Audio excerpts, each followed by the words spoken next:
Assalamu alaikum wa rahmatullahi wa barakatuh. My name is Adam Mohammed Osman and welcome to the English news program on Somaliland National Television. We're here to update you on the local and international news. Let's take a look at the stories making headlines. President of Somaliland hosts Independence Day event at Presidential Palace. Vice President of Somaliland takes part in Independence Day celebrations in the United Kingdom. Senior Pakistan politician murdered.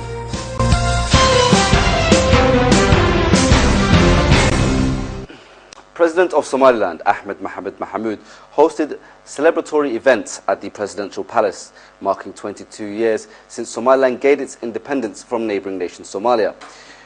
With several high-profile delegations from other nations in attendance, the President reaffirmed Somaliland's commitment to obtaining its rightful recognition.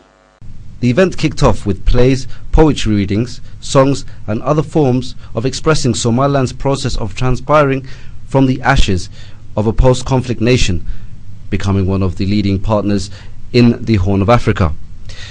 Notable government figures in attendance included both speakers of Somaliland's parliament, Chief Judge of Somaliland, commanders of all national security forces, as well as a wide array of cabinet ministers and parliamentarians. President of Somaliland, Ahmed Mohamed Mohamud, speaking to the participants at the Presidential Palace, emphasized the urgency of the international community taking heed of the unanimous message from the people of Somaliland, and that this nation's independence is irreversible and non-negotiable. The President expressed appreciation and gratitude towards the foreign delegations in attendance and expressed optimism towards Somaliland's bilateral relations with neighbouring nations.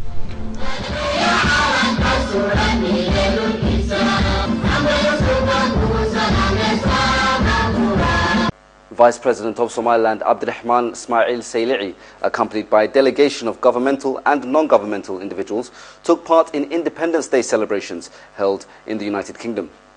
The Vice President of Somaliland, welcomed by a scene of green, white and red colours, conveyed a message of genuine delight toward the member turnout of the UK Somaliland diaspora community.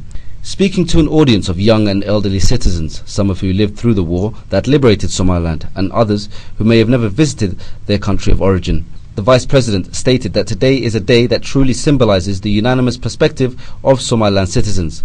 Other keynote speakers also provided participants with brief remarks. You're still watching the English news programme on Somaliland National Television, the only Somali-speaking channel with an English news programme. And now for our international headlines in detail.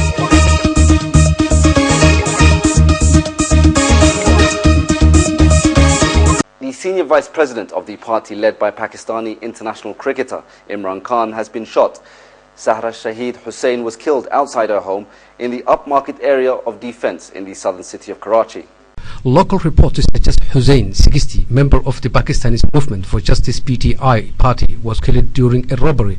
But ex-cricketer Khan has blamed the city's dominant MQM party.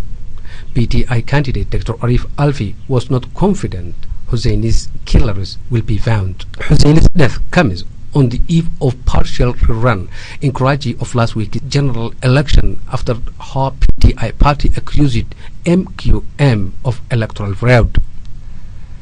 The death toll in Iraq from 4 consecutive days of violence has reached at least 140 people, stirring fears that rising sectarian conflicts could lead the country into civil war.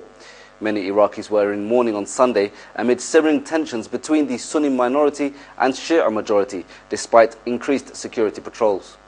In Baghdad, the presence of SWAT teams, army police officers and mobile checkpoints has increased in several areas. Officers are searching cars and trolleys for suspicious packages.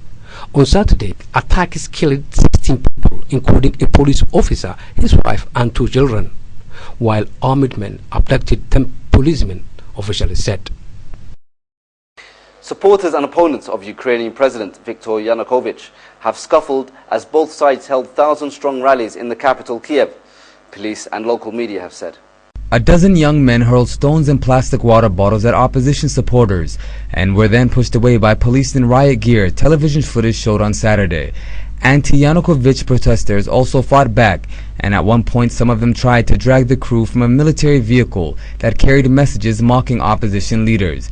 Police said several people had been injured in the fighting a block away from a main opposition rally. That's the end of our English news program. Thank you very much for watching. Until next time, Assalamu alaikum wa rahmatullahi wa barakatuh.